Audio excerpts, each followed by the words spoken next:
नमस्कार दोस्तों, आप सबका मेरे YouTube channel terrace gardener Umed Singh में बहुत बहुत स्वागत है। ये जो लौकी आप देख रहे हो ये दूसरे सीज़न की पहली हार्वेस्टिंग है और अब लगभग हर दूसरे तीसरे दिन एक आध लौकी मिलती रहेगी। दोस्तों, ये वीडियो मैं आज बना रहा हूँ। कुछ लोगों को शिकायत रहती है कि फूल आने के बाद फल का साइज़ नहीं बढ़ता, फूल छोटा होके ही काला होने लग जाता है, बढ़ने से पहले ही वो काला होके गिर जाता है, या फल बहुत ज़्यादा आता है लेकिन फ्रूटिंग नहीं होती।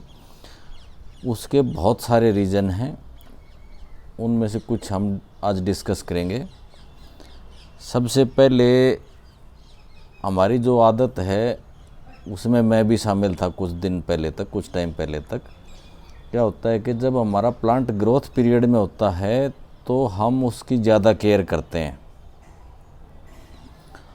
और जब प्लांट की ग्रोथ ख़त्म हो जाती है उसके बाद जब फ्रूटिंग टाइम आता है तो हम उस पर ज़्यादा ध्यान नहीं देते, भूल जाते हैं, या यूँ सोचते हैं कि बस अब तो हमारा जो है ना पौधा जल्दी जल्दी फ्रूटिंग दे दे, हमें कुछ करने की ज़रूरत नहीं है। लेकिन सबसे ज़्यादा फ्रूटिंग के टाइम पे हमें उसकी केयर करनी पड़ती है।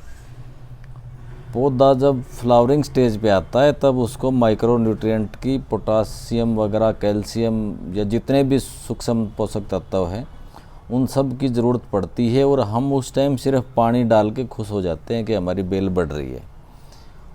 जब पौधे के अंदर फल और फूल आना शुरू होता है तो उस टाइम पे ये माइक्रो न्यूट्रिएंट्स वगैरह या होममेड फर्टिलाइज़र जो भी आपके पास हो वो अगर आप नहीं डालेंगे तो पौधे के अंदर जितना भी फल आएगा उसमें से मैक्सिमम काला होकर गिर जाएगा, या एक आध फल लगेगा, फिर प्लांट की ग्रोथ रुक जाएगी।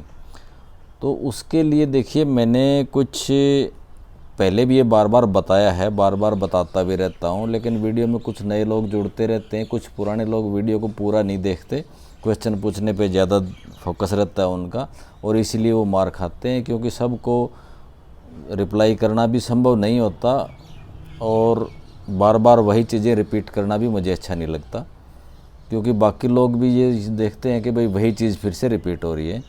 तो आज मैं आपको दोबारा से बता रहा हूँ ये सब चीज़ें, आप इनको नोट कर लेना, आपके फ़ायदा है। अगर करोगे तो फ़ायदा आपका है, नहीं करोगे तो नुकसान आपका है, मेरा कुछ नहीं। मैं 5 मिनट में वीडियो बना के फारिग हो जाता हूँ, लेकिन करना आपको है, फ़ायदा होगा। ये देखिए दोस्तों, ये लस्सी और दही है।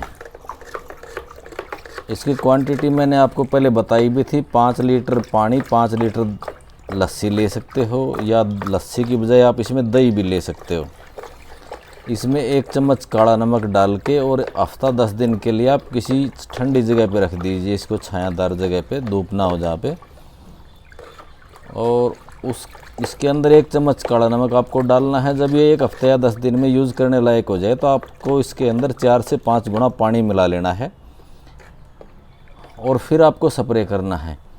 अब यहाँ पे कुछ लोग ये ज़रूर पूछेंगे कि जी दही तो गाढ़ा होता है, लस्सी पतली होती है। अरे भाई, जब आप 5 लीटर दही के अंदर 45 लीटर पानी और मिलाओगे तो वो गाढ़ा कहाँ से रह जाएगा, उसकी भी तो क्वांटिटी बिल्कुल कम हो जाएगी। ये आप रेगुलर करते रहेंगे तो आपके प्लांट में किसी भी माइक्रो न्यूट्रिएंट की या पोषक तत्व की कमी नहीं रहेगी, और बहुत अच्छा रिजल्ट देगा ये, बहुत अच्छा। कुछ दिन के बाद देख लेना, इसी टोटके की यूट्यूब पे बाढ़ आ जाएगी, लोग एक से एक बढ़ के इसी को प्रमोट करेंगे, आप देख लेना। मेरे चैनल पे आपको भरोसा अगर नहीं हो रहा हो तो आप किसी दूसरे चैनल पे देख लेना, कुछ दिन के बाद जब उनका रिजल्ट दिखाई देगा तो बहुत सारे यूट्यूबर इसको कॉपी करने वाले, मैं आपको गारंटी से बता रहा हूँ।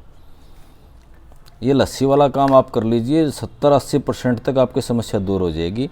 उसके बाद देखिए दोस्तों, ये राख है, ये 1 लीटर के करीब हमने पानी ले रखा है, और उसमें लगभग ये 1-1.5 मुट्ठी राख आप डाल दीजिए।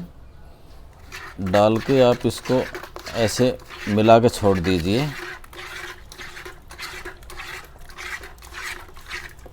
इसको आप भिगो के छोड़ दीजिए। शाम को आप इसको भिगो के छोड़ दीजिए, और सुबह इसको छान के अच्छी तरह से, जब राख नीचे बैठ जाए, पानी को निथार के पहले किसी सूती कपड़े में से 2-3 तय करके उसको निकाल लें। और अगर आपकी मिट्टी गिल्ली हो तो आप इसका स्प्रे कर सकते हो, और अगर पौधों की मिट्टी सूखी हो, बारिश ना हो रही हो तो आप इसको जड़ों में डायरेक्ट भी डाल सकते हो, पानी मिला के स्प्रे करेंगे तब भी वैसा ही रिज़ल्ट मिलेगा, अगर मिट्टी में डालेंगे तब भी और बढ़िया रिज़ल्ट मिलेगा। अगर मेरा कहने का मतलब दोनों ये इसलिए कह रहा हूँ, स्प्रे भी कर सकते हो। अगर आपके पौधे की मिट्टी गिल्ली हो, पानी की ज़रूरत ना हो तो आप इसको जड़ों में ना डालें, क्योंकि कई बार फ़ायदे के बजाय नुकसान हो जाता है।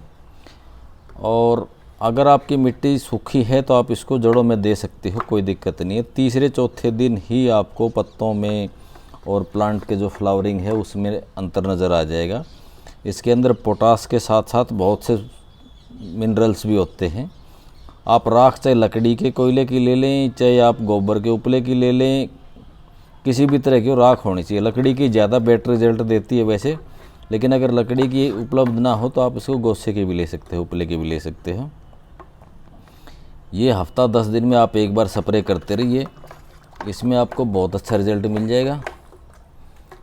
उसके बाद आजकल बारिशों के टाइम में कीड़े मकोड़े का, मच्छर मक्खी का भी प्रकोप रहता है, तो कभी कभी आप बीच बीच में नीम ऑयल का या नीम के उबले हुए पत्ते का या तीखी मिर्च का, अदरक लहसुन प्याज, इनका काढ़ा बना के आप परमानेंट रख लीजिए और अपने पौधों के ऊपर बगैर किसी मतलब गैप के कंटिन्यू हफ्ता 10 दिन में स्प्रे मारते रहिए आप उनमें।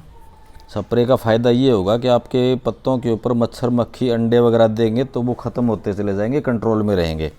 नहीं तो एक बार वायरस वगैरह आने लग गए या किसी भी तरह का वाइट फ्लाई आ गई या और भी कोई मच्छर मक्खी आने लग गया तो वो फिर आपके प्लांट के ऊपर कंट्रोल नहीं कर पाओगे आप और पौधे आपके ख़राब होने लग जाएंगे।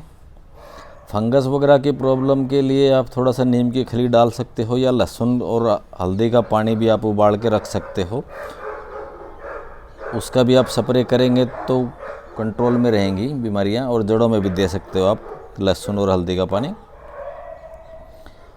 उसके साथ साथ थोड़ा बहुत कभी कभार माइक्रो न्यूट्रिएंट का स्प्रे भी आप करते रहिए।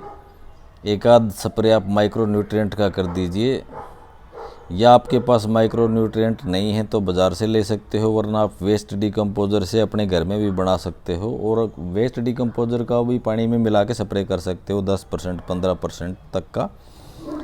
1 लीटर पानी के अंदर लगभग 100 ग्राम वेस्ट डिकम्पोज़र आप उसमें स्प्रे में दे सकते हो। वो भी आपके प्लांट पे ग्रोथ प्रमोटर का भी काम करेगा और फंगीसाइड का भी काम करेगा। मच्छर मक्खी को भी वो मारता है, फंगस वगैरह को भी कंट्रोल करता है वेस्ट डिकम्पोज़र। ये चीज़ें करने के बाद आपके प्लांट पे जो फूल काला हो जाता है, ग्रोथ नहीं होती, उन चीज़ों पे काफ़ी हद तक कंट्रोल हो जाएगा, काफ़ी हद तक। एक समस्या और आती है कि जैसे मान लो ये घिया लगी है, हमारे बेल के ऊपर 2 घिया लगी या 3 घिया लगी, तो जो सबसे बड़ा फल है आप उसको जल्दी तोड़ लेंगे तो दूसरा तीसरा जो फल है उसकी भी ग्रोथ रेगुलर होती रहेगी। अगर आप उसको नहीं तोड़ेंगे, कई बार क्या होता है कि भाई किसी को दिखाना है या फेसबुक पे पोस्ट डालनी है, व्हाट्सएप पे डीपी लगानी है, या और उसको बड़ा होने के चक्कर में हम अपने बाकी प्लांट की भी जो फ्रूटिंग हो रही है उसको रोक देते हैं, क्योंकि जो सबसे पहले फल लगा है सबसे ज़्यादा ताकत वही खींचेगा। उसको जब आप काट दोगे तो दूसरे में ट्रांसफ़र हो जाएगी, तीसरे में ट्रांसफ़र हो जाएगी। ये चीज़ें आप ध्यान रखिए कि जब भी आपका प्लांट पे जो भी फल लगा हुआ है वो जैसे ही सब्जी बनाने लायक हो जाए आप उसको तुरंत तोड़ के, चाहे 1 दिन के लिए आप रख लो या सब्जी बना लो तो बेटर रहेगा। लेकिन आप उसको पेड़ के ऊपर ज़्यादा टाइम तक रखेंगे तो उसकी जो ये स्किन है ये भी टाइट होने लग जाएगी, ये काटने में छीलने में भी दिक्कत करेगी आपको और आपके प्लांट की ताकत को भी खींचता रहेगा। इन चीज़ों का ध्यान रखें। जैसे ही आपका फ्रूट मैच्योर हो आप तुरंत उसको काट के रख लीजिए, ताकि आगे पौधा जो है अपनी एनर्जी दूसरे ब्रांचेज में शिफ्ट करे और फ्लावरिंग और फ्रूटिंग आपकी कंटिन्यू होती रहे। जैसे ही फ्रूटिंग हो आपको माइक्रो न्यूट्रिएंट का या फर्टिलाइज़र का फीडिंग ज़रूर देनी है अपने पौधे के अंदर, ये ज़रूर ध्यान रखें। दोस्तों ये वीडियो अगर आपको पसंद आए तो आप इसको लाइक कीजिए, शेयर कीजिए और मेरे चैनल को सब्सक्राइब कीजिए। आप सबका बहुत बहुत धन्यवाद।